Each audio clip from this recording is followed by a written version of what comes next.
Welcome to Conch Shell Productions Artist Chat. My name is Nadhege Ptah. I'm the guest moderator for this month's CSP Artist Chat. And we have two phenomenal, fabulous people. And I mean fabulous. First and foremost, let's talk about Magaly Colimon. Unless you have a different pronunciation, Magaly, I'm going to Magaly try. Colimon-Christopher, baby girl. I'm going to keep the French, the The Haitian when French version, it comes to the Christopher. pronunciation of our names, right? Because I'm Yes, Magaly. Nadege, people say Nadege, so it's just been easy. Nadege. Yeah, Colimon is a first generation Haitian American actress, playwright, director, producer. As the producing artistic director and founder of Conch Shell Productions, Inc., a Queens, New York based 501c3 nonprofit organization. So this means she really works extremely hard for the community. When you hear 501c3, Magaly Hmm. founded Conch Shell Productions to support the development, presentation, and production of new works by Caribbean diaspora and Caribbean writers who have a passion for innovative storytelling that inspires social change. And the next person I have is Jacquil Constant, right? Yeah. Jacquil Constant. Um, we can speak forever for what Jacquil has also started, but we're going to keep it brief in his introduction. And you guys will definitely, when you hear these two phenomenal founders, artists in their own right talk, you'll know that they have a breadth of work than just a short bio that I'm introducing them. So Jacquil is the founder of the Haitian International Film Festival, is the premier platform that showcases quality films in Hollywood, California. We are a niche film festival that specializes in portraying the humanity of Haitian culture by curating notable films from the Haitian diaspora, such as short films, documentaries, and feature films. Welcome, Jacquil Constant and Magaly Colimon-Christopher. Yay! Okay, so let's just jump in. I think Caribbean artists have always been they've been collaborating, you know what I mean? When you think of I mean, it's just like so many artists that you think of, like in particular, my editor is actually Jamaican and I'm, Haitian American, and having the sensibility from the Caribbean African diaspora and being close to nature. So I think there was a collaboration. I think especially when you've been removed from home, you look for extended community. Either we're in New York, we're in LA, we're in the Caribbean. There's always an urge to go back home. My Well, the whole premise of why I founded Conch Shell Productions is to create the space for collaboration among all the members of the Caribbean diaspora and the Caribbean, right? And so it is the heart and soul of what I stand for, because I just always find I resonate with my fellow Caribbean diaspora member in a way that's very unique. It's not that it's exclusionary of others, but Yeah. there's something that we get. It's like I can walk down the street and go, that's a Caribbean person, that's a Caribbean person, and never say a word to them. It's such I feel the ocean. I feel something in them. And then I strike up a conversation. I'm like, where are you from? They go, blah, blah, blah. Some Caribbean island. I'm like, I knew it. I could feel it. And even someone who's like fourth or third generation is like, I'm American. I'm like, how about your great grandmother? And then I hear, oh yeah, my great grandmother's from Jamaica. My great grandmother's from Trinidad. It's like I don't know. I got this radar. So for me, for us to come together as an artistic community is a necessity, and it's a boon. So yeah, yeah. okay. And that's why we're here. Well, let me ask this question. Since we're talking about visibility, specifically, we're talking about Caribbean artists. Have there been any difficulties to have that visibility? Let's talk about where we are now and back then, because I'm seeing a bit more visibility in terms of the for lack of a better word, Black narrative, right? In terms of roles that are not just Black American based, but there seems to be an infusion of the Black diaspora. In particular, I'm seeing more of the Caribbean. So let's talk about then and now. Well, how far back are we going with then? Let's talk about then, like, let's say 80s and 90s compared to the 2000s. In Well, terms of watching television, we're all Haitian American, right? We're all born here Yeah. and heavily influenced by both sides. But in Mm. terms of, I would say culturally, the food, the music, where my parents came from. But when I'm Hmm. talking about watching television, you know, I'm watching programming that is of the American culture, and of course, what we gravitate to. And then think about the landscape in terms of the narratives that were playing then, in terms of Jefferson's Good Times. Okay, it was more of the Black American narrative here, specific to here. So you didn't really see a lot of Caribbean narrative unless maybe my preferences, and that's what I was watching. But I wanted to you guys, how receptive or how challenging is it back then compared to today? I wasn't a big television watcher. I Hmm. was a reader, so yeah, I wasn't allowed to watch television much growing up in the 80s. The most part was my growing up phase, right? And then I was in college, and I definitely didn't watch much television in college. But so when I think about that period of time, I didn't necessarily see my story or any Caribbean story on television. Um, Nor in film. I did know of certain actors who were Caribbean, and I would watch those shows. Like there was this medical show, and the woman who was in it with I can't remember her name, Madge Hmm. Sinclair. I knew she was Jamaican, and I would watch it and just suck it up. I'm like, Madge Sinclair's from Jamaica. She's on TV. It's like I would react to that if I knew someone was Caribbean, but their identity was not what was focused on in the character development. I would just immediately latch onto an appreciation of someone of the Caribbean gets to be a star. Maybe I can be a star. Maybe I can be on TV because she is. So that was my entry point when I found out certain people were of the Caribbean, but I wasn't necessarily feeling our story was being focused on. And I didn't necessarily go to the movies, go to see indie films back then, but I have seen indie films since the 80s and in the 90s. And I'm like, oh, that's a Caribbean filmmaker. Oh, that's so great. Okay. So that was my journey of finding that likeness Okay. in How about you, television. Jacquil? yeah. I guess for me, it was like, yeah, it wasn't that at all. In the 80s and 90s, it was different strokes. The films that I watched or the television shows that I watched was mostly about the African American community. So I think that's why once I got out of film school, um, yeah, I started Constant Productions because I wanted to show Caribbean narratives. I felt like there was no space for that. So I think after the earthquake, and there's so many things that happened that Mhm. but I think now there is a lot more Caribbeans that are in the mainstream more. So I think that's great. And I think because the curators, the art that we make, the films that we make has allowed us to, I think, travel globally.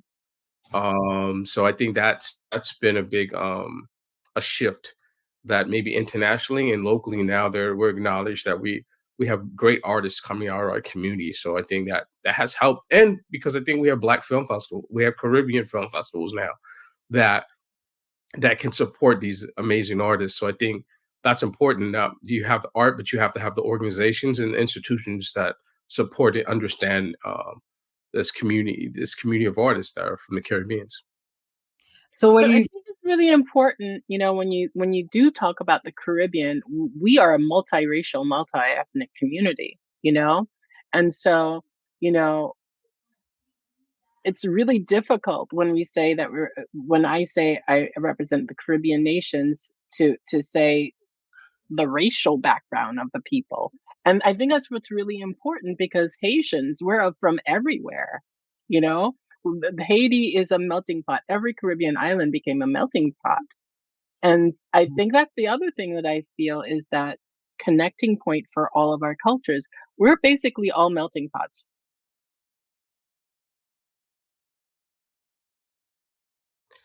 I think the way that you can is like being intentional. Like when I created the Hmm. feature film or documentary Haiti's a Nation of Artists was to show a different side of Haiti because I had a problem like doing the earthquake. This was first my thesis film, Haiti's a Nation of Artists. It was about Haitian artists creating transformational art after 2010 and just showing Haiti in different light. People mostly think of poverty point when they think of Haiti. Want to show we have a rich culture history through the arts. And it was really like me going to Haiti. I think it's kind of hard to have a love of Haiti if you don't go there and like actually going there and seeing art just everywhere. From the top. So when you get to the airport to like art. So once you see that, You're taking me right there. I'm telling you, yeah, when you get there and you get bit by this bug of just independence and creativity and ingenuity, it gives you no excuses. I think a lot of people who go to Haiti, Haitian and non-Haitian, when they come back, they end up being prolific because you see so much what they're able to do and just the high standards of artistry that you're like, okay, I have lights, I have electricity, I have no excuse. Let me get to work. And I think that's the thing. You see somebody walk 10 miles to church and it's raining and not complain. And you're like, whoa. You know what I mean? So I think it just kind of when you Mhm. see that strength and that resilience, it just motivates you. And I think I was intentional in being raised in Hollywood. I was like, no one shows you homeless. When people come to my film festival, the Haiti International Film, they're like, Jacquil, they have homeless. I say, yeah, they don't show you that. It's till you get here. And I think we've been showcased in a negative Mhm. It's a by media. character assassination, I call it on Haiti, Yeah, and that's it's intentional. And I some know going to Haiti, I used to love to haggle for the artwork. And my aunt was right there because she was like, wait, we have to put on this act. She yeah, said, you look desperate, Nadege. You look desperate. But I don't know how you want it, right? You're like, okay, how much is it? She's like, "Shh," and it just bring me the memory where the man is like telling me $50. And my aunt's like, no, no, no, pas $2. On marché. Fais comme si nous pas vle. Right? And we're just doing this walking and missing thing. Vini, vini, vini, vini. 25 dollars. She said, okay, on met achil kunya. I love the haggling. It just gives it just brings the memory of just how we relate to each other in such a beautiful way. And thank you for that because when you did the documentary and I watched it, I was like, I always have to come back with artwork. Or when my family go, I'm like, can you bring me the mask? Can you bring me this? Because I love to give them as gifts to people who are yeah, not Haitian, and they're just like, wow, because they sell it for so much money here. yep. Hmm. So Yeah. thank you for that. Magaly, did you Um, I think what is beautiful about collaboration is the discovery that happens Yep. regarding there are all these preconceptions that members of different nations have about other nations, right? And then when you get together and you sit in a room and you're collaborating, sometimes those preconceptions are brought to the table and you've got to address it. And then you discover, oh my gosh, I had a preconception. I didn't understand I did, but I did, and I was wrong. And now I know, right? Mhm. Mhm. So that now I know then infiltrates the work. So that person who collaborated with a Haitian artist who's from Curacao Yeah. discovers something about Haiti, and they may write a Haitian character and not write a stereotype, Yep. right? Mhm. Because I mean, there are many members in our writers collective, and discovering these preconceptions that different island people have about Haiti, which are primarily negative, and discovering that that is the conversation going on, and then discovering that these artists are like so fed up with their nation's viewpoint and wanting to check them at the door. It's just so refreshing It is. because the artist then educates. Once the artist discovers, then the artist educates with the work, and then the community faces itself. Yep. So Beautiful. I think that's the long-term benefit of collaboration between the various Caribbean nations is that we end the stereotypes because you coming face to face with a fellow artist and they're addressing your preconceptions in a way that sinks deeper than sitting and reading a book or whatever you do if you don't work with a fellow Caribbean of another nation. Yeah, And then you and find that similar thread that then gets you rooted. Yes, and I love the fact that you I, say it helps to break the stereotype because this is necessary in terms of uh, collaboration of various backgrounds, and you're so correct about that. Jacquil, you wanted to say something. yeah, and I think we have to see too, like who's gonna. When I got to film school, who hired me were Caribbeans, were African. You know what I mean? So it just became that was the reality that saw you as a film student and saw you could do more than your student project. You know, and they're like, I want to hire you because you're Asian. You know, and Mm. I know you're gonna do great work and push you more than the boundaries that people had because they saw you more, they saw you for your future. So I think that's the thing that you get from Caribbean organizations or like they want to push you and propel you and stretch you out, you know, because they know you're a young artist. But I think like having that, and now I get to do that for other Haitian creatives and Caribbean creatives or just professionals that the same Caribbean organizations that believed in me. Now I could be go in there and make something great. I know you can do it. And a lot Mm, of times when you have that expectation that somebody's going to do great, they're going to really show out. They're really going to give you some phenomenal work because you got to see for an artist that somebody that really their family or most Caribbeans like you want to be an artist. That's not, you know, but you have an organization that's behind you that mhm, really helps in your confidence. And I think that will help you. And I think these are the organizations before Caribbean artists sometimes went mainstream. It was those small nonprofits that kind of and emerging artists, and now they're able to, or they can be in both worlds. They can be in the Caribbean world, and they can be in the mainstream world because America is all about who gave you the first shot. Like, have you? No one wants to take the first shot. mhm. Somebody has to like, you know, take that chance. And I think, yeah, I think because you see yourselves in them. I think that's what it is now. People, professionals who started organizations, and they're like, I want to set this up for the next generation. So we get the next generation gets the benefit of somebody who've built something essentially sometimes from scratch. Well, Conch Shell International Film Festival is taking place October 10th to 13th. Mhm, And I contacted Jacquil because I love everything about his film festival. And I was like, I've I've wanted to have a partner cross promotional partnership with Haitian International Film Festival for a minute. And I said, now's the time. Now's the time because we're going to be in person at Regal Cinema.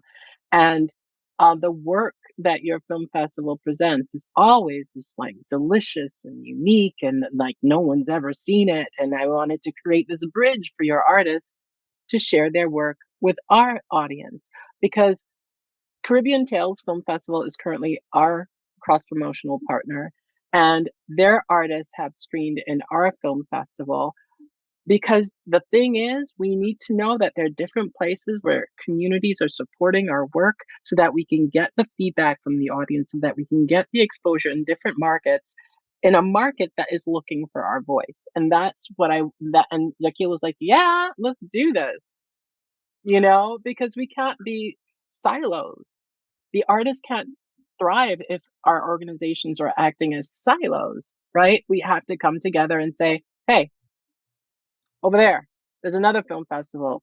You got to send your work to them because they appreciate your voice and they're going to give you opportunities that you won't get anywhere else. That's true. And what intrigued me, she's a Haitian founder like I am. So I think like having that's the benefit of you. Like me knowing that you're Haitian, I know you're going to take care of our artists in a certain way that maybe somebody may not, because they don't understand the culture.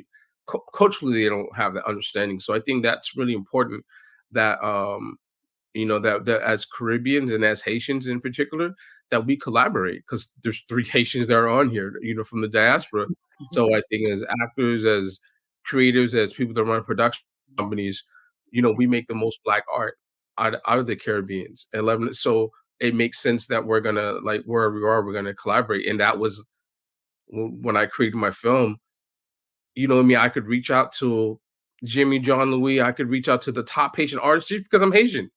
If I would, what I mean? That's the thing that, like, okay, then come down here and interview me. Come to my house. It's just our essence in a sense. You know what I mean? That believing the impossible, even believing what's not even possible. And I think that's something that you get from the Caribbean, and the Haitian diaspora through their educational system. Like, if you work hard, you'll be able to get where you need to get to.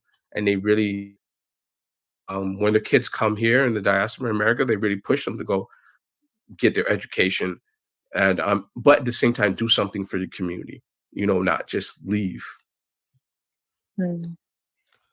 I know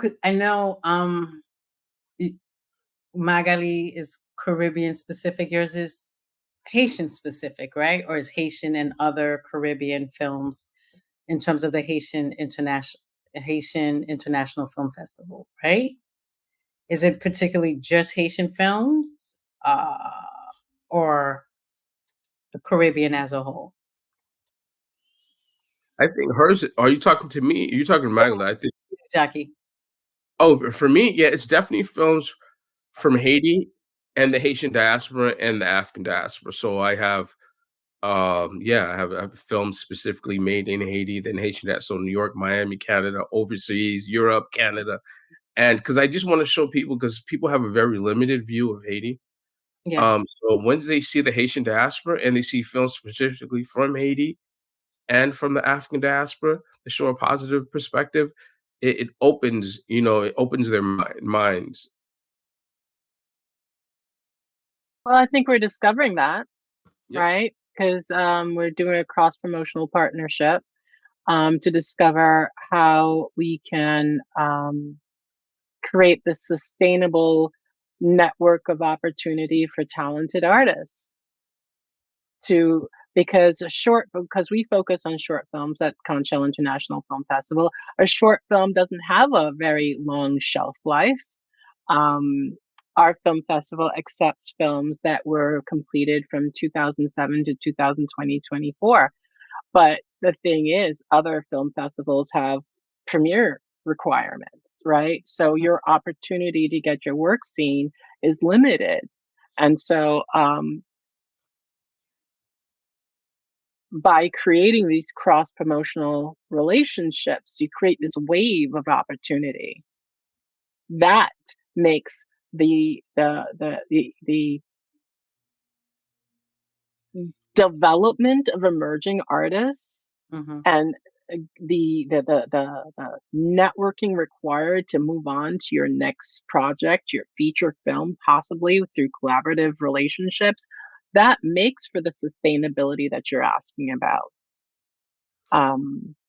And honestly, film festival submissions, it's all about the flavor, right? What is the flavor that this film festival programmer has in their mouth, and do you fulfill the flavor that they're looking for? And the opportunity to be the flavor of the desired flavor for people of the diaspora, of any diaspora, you've got to be specific or else you're going to waste your money, right? So by creating this connection between festivals, we're telling people this is where your money will go the furthest if your work is really strong, right? You'll get rejections perhaps, but the thing is, if your work is strong, we're going to make sure you're seen. And that's sustainability. I mean, I know of a number of film festivals who are screening One Love. They want to keep the word out, Yeah, power of that work. And those film festivals are film festivals that focus on either Caribbean or people of color. They're reminding the audience, if you didn't see it, you better come out and see it because this is some good stuff. yeah. So, yeah. You're right, because my first film, which was the main character, is Caribbean based, and my second film is Black American based. I would have to say I have much more success with in terms of festivals, opportunities, and award with the Black American narrative than I have with the Caribbean narrative. It had its success, but in terms of, like you said, flavor and doors opening, you sort of have to fit that flavor. And spaces like Jacquil and Magaly allows opportunities who have the flavor in terms of the narrative is strong, but it doesn't fit the flavor for the larger perspective of what's hot for the festival circuits. And yeah, it's And tough. the audience is hungry, right? Yeah. The audience is hungry. And Mhm. one programmer saying that your piece is not the flavor does not mean the audience is not hungry for you. And So, there's a whole world.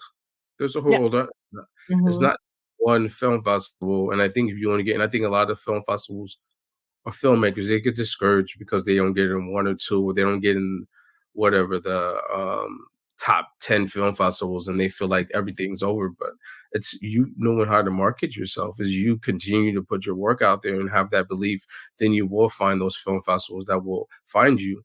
And I think of learning that. I had another film. He did a film about Black Lives Matter, and he wasn't getting any film festivals. He submitted in 10, but he just won in the Los Angeles Black Film Festival. I said, just keep going. It's a number. And I know filmmakers who, I mean, I worked on the Tom Browley documentary, and, and it was like, it wasn't getting to certain film festivals, but it found its position. It's us really pushing. Then you will find that. And that's on your first, second. This is an industry of rejection. You have to just be like, brush it off your shoulders. You got to reject. Yes, you get two other film festivals that take you. I think filmmakers that take it so are creative. Some take it really personal. Sometimes it's their relationship with that filmmaker. Maybe it's just the time. Maybe they're paying for the screening. You don't know all these things that you really don't know about. That Yeah. influence how the films. And now knowing that even there was times like I didn't really get into film festivals until I started my own, because now I knew the language of a film festival program. That they're looking at the headshot, they're looking at the synopsis, because they're trying to get butts in the seat. So whoever's packaged enough, they're going to do. You can have a great film, but you don't have a headshot. You don't have a poster. Like those things that they're so important, because Marketing, the it's the marketing marketing in that. Some filmmakers just think they just finished because they made their film. I'm like, yeah, that's half. The other half, and are you gonna market your film when you bring it to the film festival? Because film programs remember that, and that's a filmmaker that his second film you're gonna put in your film. But if that person you gave him a slot didn't do no marketing at all, because I bet you if they go to Sundance, they're gonna do all this stuff, and Mm-hmm. won't change your attitude because it's a Caribbean film festival. Then when you market yourself to a bigger film festival, you act totally different. So Mm-hmm. I think it's on both ends. We have to put in that same work that you put in the mainstream. I treat it the same. If I'm going to submit to a mainstream, I'm going to submit it to I put in the same work ethic Absolutely. because I respect them, because they're taking their time and their money to promote me and to promote these artists. So I know what it takes. And I think some artists, they don't know it takes them $10,000 for them to screen them for a day or five. They don't really understand, and they take it for granted sometimes Yeah. when someone gives them Yeah. a leg up. Like, we're giving you a leg up. It's not, Mhm. we're giving you a leg up, but you have to understand. And I'll have maybe out of 20 filmmakers, getting maybe 2 or 3 that will market themselves. And you're like, I need you to pull your weight too. You know what I Yeah. mean? It's it's it's both of us. Yeah, it's the filmmakers, but it's the I mean, it's a program. We're good as the films are in there. So Do you we think it's an education thing? Because you remember you're talking about Caribbeans who might be filmmakers and artists and then really don't understand the marketing part. Because a lot of film, No, but we're telling them you need to market tell yourself. 'em. We're telling them We're when to telling start them. doing it. But when they go to a mainstream film festival, they do all that in a third. So it's not you don't understand. mhm, 'Cause being a filmmaker, you gotta market. A creative person, you gotta market yourself. yeah, But a lot of them, they choose where I'm gonna show up. wow. And that's you know what I mean? Because for us as film festivals, we see everything. So We my see thing is that we're talking about it's not just the collaboration to the founders who open up the space for the filmmakers, but it's also the filmmakers collaborating with the founders to do yes. their part. So it's like one feeds the other to help Yeah. bring them up. So I see it more going in distribution for me. I see it more of having a lot more collaborations and being able to bring the film festival, particularly like bringing it Haiti next year. Hopefully, the political things are better in OCOP. So I think it's just like people really need to be connected. Um, so mhm, and just in really collaboration with other like Conch, you know what I mean? I think this is great of us collaborating, being able to go to your film festival, you'll be able to come to our film festival. So it shows our audience that we value each other. Because if they see us just being isolated and by ourselves, they're like, okay. But now when they see that we develop a network, I think that'll go against the test in time. And trust me, these filmmakers remember when they won their first award at your film festival, and they're at now we have some film festivals. Some of the filmmakers, their films are at Sundance, but they remember that first award they got. And I think I learned that too from another person that was running a film festival. I think it was Wyclef's cousin, like he runs the Miami Urban Film Festival or the Urban. He goes, they have to win awards. And after my singer, I've been giving filmmakers awards, and it's true. It ties you. We have to give them that leg up. That now, especially in America, they care if you're award winning and you won somewhere. And if you have, they're going to look at you different.